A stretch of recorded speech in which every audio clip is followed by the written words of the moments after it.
Hello, my lovelies. Welcome back to Mind Body Monday. My name is Cassandra McAllen, and I'm the creator of Thought Pain Therapy, Empowering You to Heal. Thank you for joining me today. And today is kind of special because I'm going to be answering your questions and everything that you have posted in our private Facebook group. So I might not get to all of them. I have a feeling that I won't. But I will then continue on next week. So Monday, I will finish any that I didn't get to. And it'll also give you a chance to either ask your own question that we haven't touched on, or maybe ask some questions on what we talk about today. So to begin, we're going to talk about what Jan's question was. So Jan asked, what about thyroid or gut issues? Well, I'm going to go with my gut on this, because digestion issues are all about, well, digestion. But thinking of it in the mental and emotional sense, like how are you digesting or incorporating, assimilating what you're experiencing on a mental, emotional, physical, and spiritual sense? So it really covers a lot, hence the reason that so many people struggle with digestion issues. I have a friend and client who speaks so many languages that sometimes she mixes idioms, and she has a phrase, "It leaves a bad taste in my stomach." And I think it fits gut issues perfectly, because it happens, or they happen, when we're unable to come to terms with what's going on around us. Or perhaps it could be the contrast between what we're doing and what we prefer to be doing. Or it could be the gut feeling that we ignore about the people around us or our safety. So if you cannot reconcile your desires with your experiences, basically with what you want, with what you have, then it will eventually lead to any number of digestion issues and upsets. So simply put, if it leaves a bad taste in your stomach, well, you can expect to have gut issues. So thank you, Jan, for a question that affects so many of us, myself included. Janice asked, what are your thoughts regarding bone disease and osteoporosis? So let's start by breaking down the Latin origin of the words. Osteo, relating to the bones, and porosis, meaning porous. So the reality is that in osteoporosis, the marrows of the bones in someone who has it will appear to have large holes.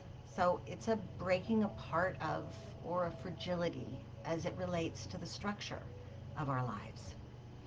Think of the marrow of our bones, the core of us.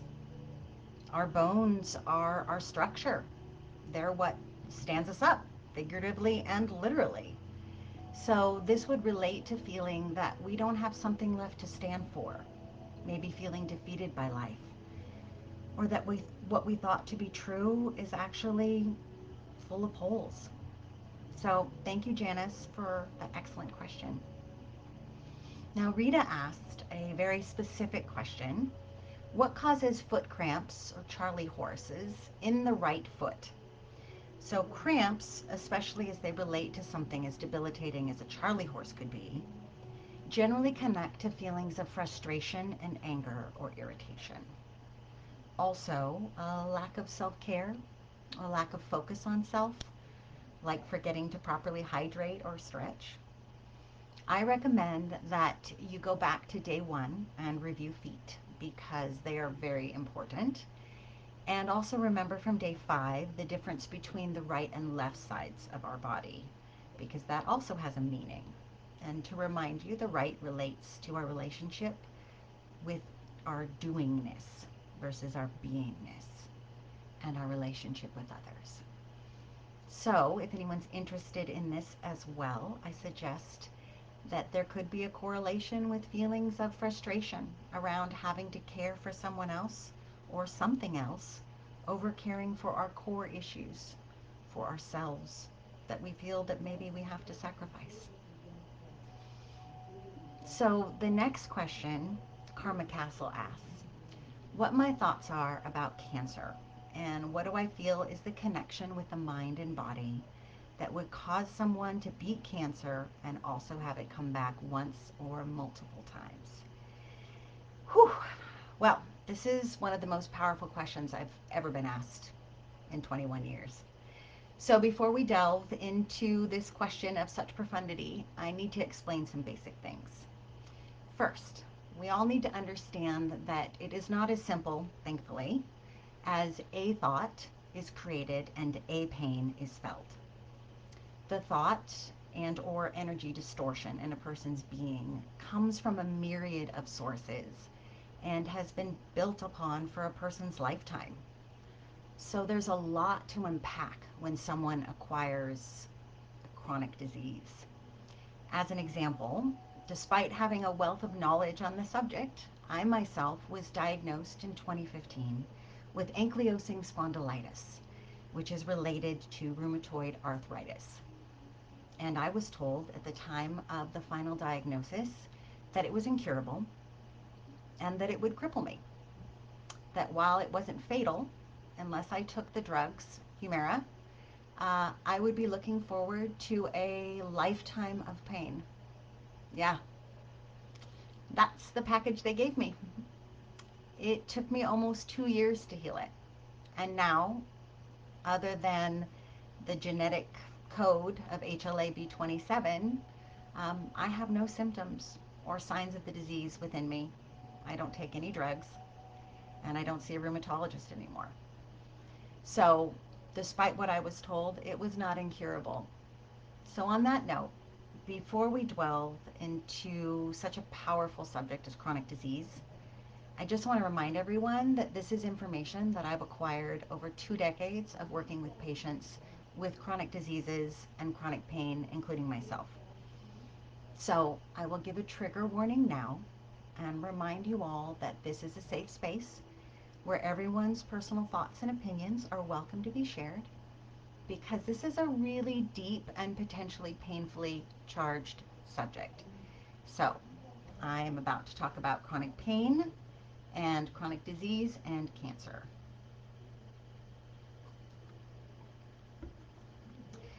And by the way, this is something that very few people in the healing profession will talk about. So I'm going to go talk about our thoughts and feelings and how they relate to disease and not just pain. So to begin, we have to consider the belief system the person has about the disease itself. And cancer, if not considered the worst disease to have, is certainly up there, as there is a collective consciousness that says it's a death sentence. If you tell someone you have cancer, the average person will immediately recoil in fear and dread, and you can see the panic flood their face as their heart rate elevates as if you've just told them that you're dying. So for some people, it is literally one and the same. Many of our loved ones who do not have the disease then immediately move into their stages of grief, shock, denial, anger, bargaining, etc. So now we're immediately surrounded by people who are grieving our potential death while we're still alive. Not that they notice, and definitely not that they would want to, but still, it affects us on a subconscious level, even if it seems like support on a conscious one. And if they are unable to bargain and argue us and it into hope, then they will often withdraw because they cannot seem to be in our presence any longer. It reminds them of their own mortality, and for some, they just want to move on with their lives, especially if they can't make yours better. So some people might actually slowly withdraw from your life until you are feeling better, and they can come back in and even sometimes act as if it was no big deal and it never happened and they had no doubt, and of course you're going to be okay, and they don't ever want to talk about it again. And while we want to believe that we're strong enough and brave enough and even perhaps medically savvy enough to beat this thing, people around us and society in general are terrified on our behalf. The tricks and tips that they will offer are based on hearsay and hope. And people often flood those with a diagnosis with story after story of someone else's experience, both positive and negative, and suggest every random cure they have heard or read about. And again, while in the best of intentions, this can leave the person who has to deal with this diagnosis feeling like a cure is some perfect combination of behaviors and foods and herbs, etc., at best, or amorphous prayers and wishes for luck at worst. So for many, the moment the diagnosis is delivered, the fear and dread set in. And we too can't help but think about all the people we knew who have had cancer, especially those that have died. Why did it happen? Why do some people come through it while others don't? And no one seems to know, and there is little surety that our life will ever be free from fear again. This attachment to the disease and its outcome is very difficult for many to come back from, especially if by the time it's happened, they are far along in the disease and feeling less and less as if their body is something they want to be in, even if their lives are still desired. They often become filled with hate, along with an ever-present fear as if their bodies are no longer their own and no longer special or precious or even lovable. And spiritually speaking, in the holistic community, diseases with a high mortality rate are considered to be contracts for ways to leave a life.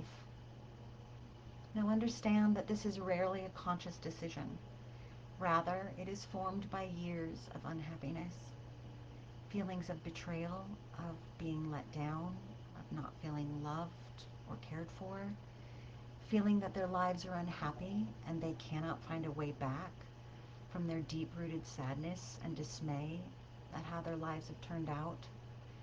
Cancer also specifically relates to the emotion of anger and its connection to frustration, irritation, rage, and high degrees of unresolved personal stress. The unearthing and clearing of resentments plays an invaluable role, and not everyone is ready for that kind of healing. So, back to Karma's incredibly deep question. Why do some people heal from cancer and others not? Well, in addition to the person's overall health, their well-being, and their self-care history, well, now we must add the emotional suffering and the fearful thoughts. And it's quite a potent combination to navigate successfully. And in my personal opinion, while there are many resources on how to navigate the Western medical therapies of chemotherapy and radiation and its consequences, there are few or none to help someone figure out if they really want to live or they're just afraid to die. So on that heavy note, thank you, Karma, for asking a question that it took me a while to decide of whether or not I wanted to broach here in this forum. So I actually brought these thoughts and my responses to them to one of my clients that has gone through this a couple of times, and I asked for her opinion on it and whether or not she thought it would be valuable, and it was true, and she thought it would be. So that's why I'm sharing it with you today. So let's see if we have any questions. I know it's been a long day or a long live. Hi, Marzi. Tebia. Oh, thank you. It's been an honor to share my knowledge and my journey with you. And the C word is a big one, right? I actually, when I'm talking with my clients who have had cancer diagnosis, we just refer to it as confused cells. And we refer to it as C. And I don't even say the word cancer because it is such a triggering word and one that has, as I've discussed, such a wealth and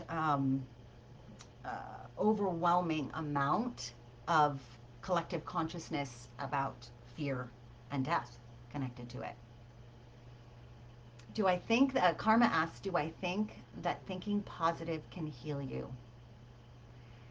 Um, I think that thinking positive is the only way to heal you.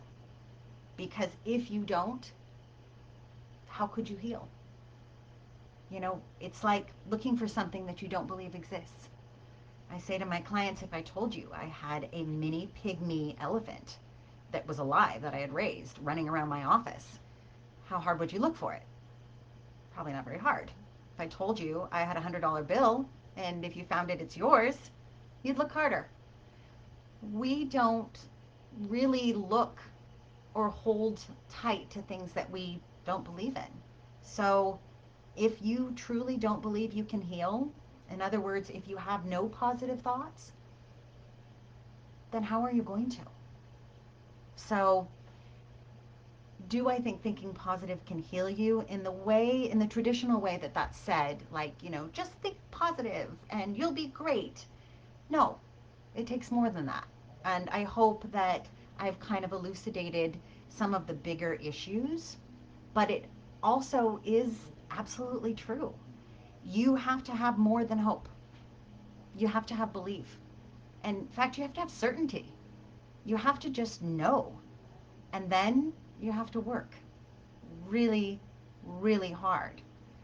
So I know that having an autoimmune condition is not given with a fatal diagnosis, but even so, and even as much as I know, it took me 2 years and half of 1 year really to stop working and focus solely on myself and my healing so I could really bring all of my energy inward. And that's another part of caring for yourself with a chronic and life altering diagnosis that a lot of people won't do. They won't take the time for themselves. So I want to leave you all with the knowledge that if you have questions about this, I am here for you. Please PM me and reach out to me. I'd even have phone consults for free with any of you who just want some suggestions on where you might be at in your healing journey. And I just don't want to leave anyone feeling that we opened this all up and you have questions um, and you don't have anyone to support you in them.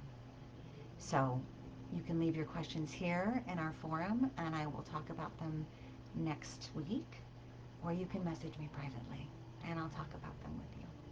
Okay. So thank you all. And as I always say, it's really important that you take care of yourself for me. Okay? I could keep talking, but I don't want to make it longer than 15 minutes. So I'll see you next week. Bye.